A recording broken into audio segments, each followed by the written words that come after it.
Hello everyone and welcome to today's video. In this video, I'm going to share a French story that will help you build your comprehension, vocabulary and confidence in French. Make sure to watch until the end because after the story, I will provide some exercise and question to test your understanding. If you find the language or pace challenging, don't worry. Listen to the video more than once or slow down the playback speed to make it easier to follow. I hope you enjoy this immersive learning experience. Let's get started. Je m'appelle Mathieu et j'ai 32 ans. Depuis toujours, j'ai été fasciné par la création d'entreprises et l'idée de bâtir quelque chose de mes propres mains. Après mes études de commerce à Lille, j'ai travaillé plusieurs années dans une grande société de conseil. J'y ai appris des méthodes, noué des contacts, mais je ressentais un manque de liberté. Chaque jour, je rêvais d'avoir mon propre projet. Finalement, j'ai quitté mon poste pour lancer ma start-up, malgré les risques financiers et l'incertitude. Mon premier bureau n'était autre qu'une petite pièce louée à l'arrière d'une librairie de quartier. L'espace était exigu, mais la propriétaire, Madame Lefebvre, m'avait permis de m'installer à un tarif abordable. Chaque matin, je passais devant les rayons de livres, inspirés par le parfum du papier. Mon objectif, développer une plateforme en ligne facilitant la mise en relation entre jeunes entrepreneurs et experts sectoriels. Je voulais rendre accessibles des compétences essentielles, sans passer par les réseaux classiques parfois coûteux et exclusifs. Dès la première semaine, j'ai dû affronter la réalité. Il me fallait des clients et des partenaires. J'ai alors contacté Paul, un ancien camarade de promo devenu développeur freelance. Ensemble, nous avons mis au point un prototype. Mais il a fallu à peine quelques jours pour que je réalise à quel point la concurrence était rude. Des plateformes similaires existaient déjà, proposant un service voisin. J'ai ressenti un coup de stress. Que pouvais-je apporter de plus ? Le destin m'a alors donné un signe encourageant. La librairie accueillait un événement sur l'entrepreneuriat local.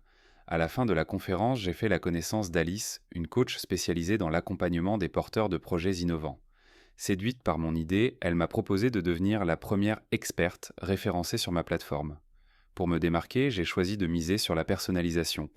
Mon concept, offrir des sessions de coaching adaptées au profil de chaque entrepreneur, en plus d'un espace virtuel où ils pouvaient poser leurs questions et partager des ressources. Les premiers inscrits ont beaucoup apprécié l'approche humaine et l'encadrement flexible. Malgré tout, je peinais à toucher un large public. Pour mieux comprendre leurs besoins, je suis allé à la rencontre des entrepreneurs lors de petits salons professionnels et de rassemblements de start-upers. J'ai écouté leurs difficultés, financement, stratégie de communication, gestion du temps. Chaque témoignage m'a permis de peaufiner ma proposition de valeur. J'ai également réalisé des entretiens en ligne pour recueillir des retours concrets sur la plateforme. Au bout de quelques mois, un incubateur régional a découvert mon projet et m'a proposé d'intégrer leur programme d'accompagnement. J'ai reçu une petite subvention et, plus important encore, un carnet d'adresses de mentors et d'investisseurs potentiels. Sentir que je gagnais la confiance de professionnels a boosté ma motivation. J'ai alors décidé d'améliorer l'interface de mon site. Paul et moi avons refondu la page d'accueil, ajouté des témoignages utilisateurs et créé un blog pour partager des conseils pratiques. Peu à peu, le trafic a commencé à augmenter. J'ai même reçu des emails d'entrepreneurs étrangers curieux de tester le service pour leurs propres projets. Malgré cet élan positif, je devais gérer des tâches administratives chronophages, déclarations fiscales, suivi des factures, rédaction de contrats avec les partenaires. Parfois, je passais des journées entières à remplir des formulaires, alors que j'avais tant d'idées à développer. J'ai souvent eu l'impression de courir après le temps. Un jour, en quittant le bureau très tard, j'ai rencontré Madame Lefebvre qui fermait sa librairie. Elle m'a offert un thé dans son petit coin lecture. J'ai pu lui confier mes doutes et ma fatigue. Elle a souri. Vous savez, l'entrepreneuriat, c'est comme les livres. Parfois, on se perd dans les pages, mais au final, on découvre une histoire extraordinaire. Ces mots simples m'ont donné un nouvel élan. Je n'allais pas abandonner maintenant. Aujourd'hui, ma plateforme compte une centaine d'experts référencés et un nombre croissant de jeunes entrepreneurs qui y trouvent un vrai soutien. Bien sûr, tout n'est pas encore parfait. Il me reste à solidifier le modèle économique, à nouer des partenariats plus importants et à mieux structurer l'équipe pour grandir sans perdre la proximité qui fait notre force. Néanmoins, je sens que j'ai déjà parcouru un chemin incroyable. Chaque jour, je reçois des messages de gratitude de la part de personnes qui, grâce à la plateforme, ont réussi à franchir des étapes cruciales dans leur projet.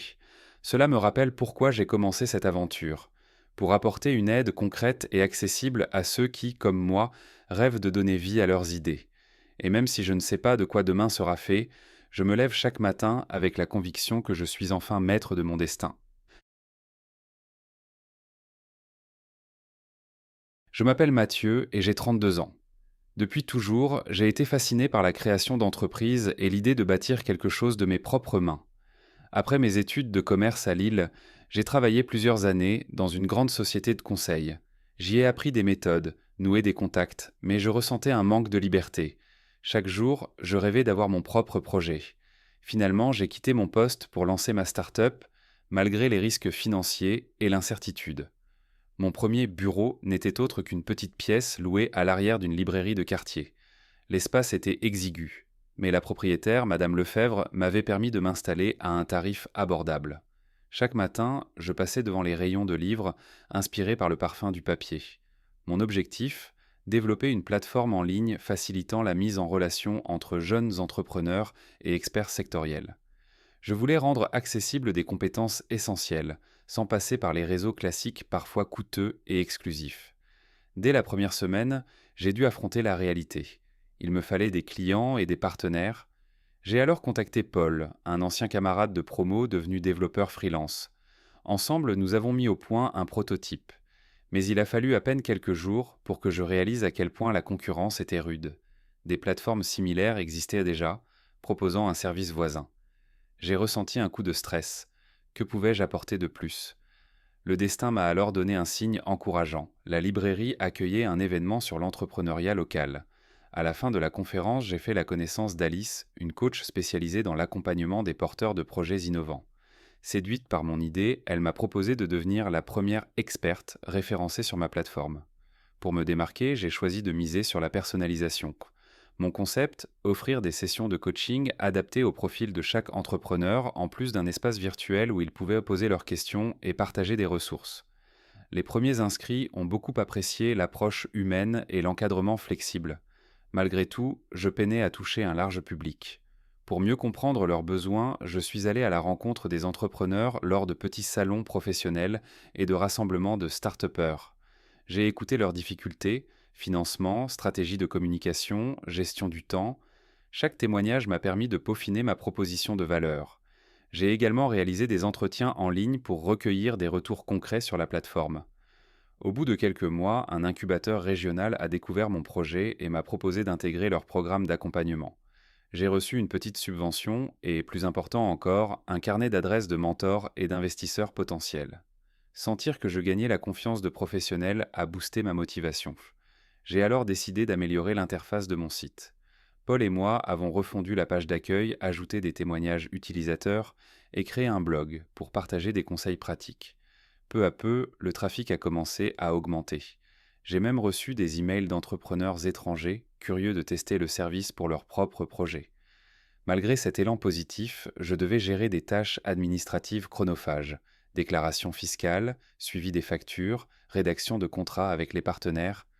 Parfois, je passais des journées entières à remplir des formulaires, alors que j'avais tant d'idées à développer. J'ai souvent eu l'impression de courir après le temps. Un jour, en quittant le bureau très tard, j'ai rencontré Madame Lefebvre qui fermait sa librairie. Elle m'a offert un thé dans son petit coin lecture. J'ai pu lui confier mes doutes et ma fatigue. Elle a souri. Vous savez, l'entrepreneuriat, c'est comme les livres. Parfois, on se perd dans les pages, mais au final, on découvre une histoire extraordinaire. Ces mots simples m'ont donné un nouvel élan. Je n'allais pas abandonner maintenant. Aujourd'hui, ma plateforme compte une centaine d'experts référencés et un nombre croissant de jeunes entrepreneurs qui y trouvent un vrai soutien. Bien sûr, tout n'est pas encore parfait.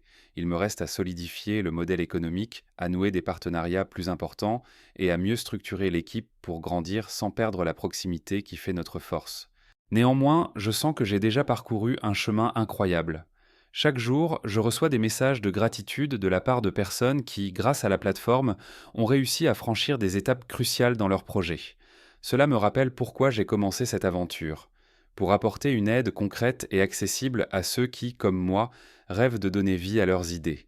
Et même si je ne sais pas de quoi demain sera fait, je me lève chaque matin avec la conviction que je suis enfin maître de mon destin. You will now answer 5 increasingly difficult questions to test your comprehension. For each question, if you don't have enough time to think, you can pause the video. The correction will be at the very end. Good luck.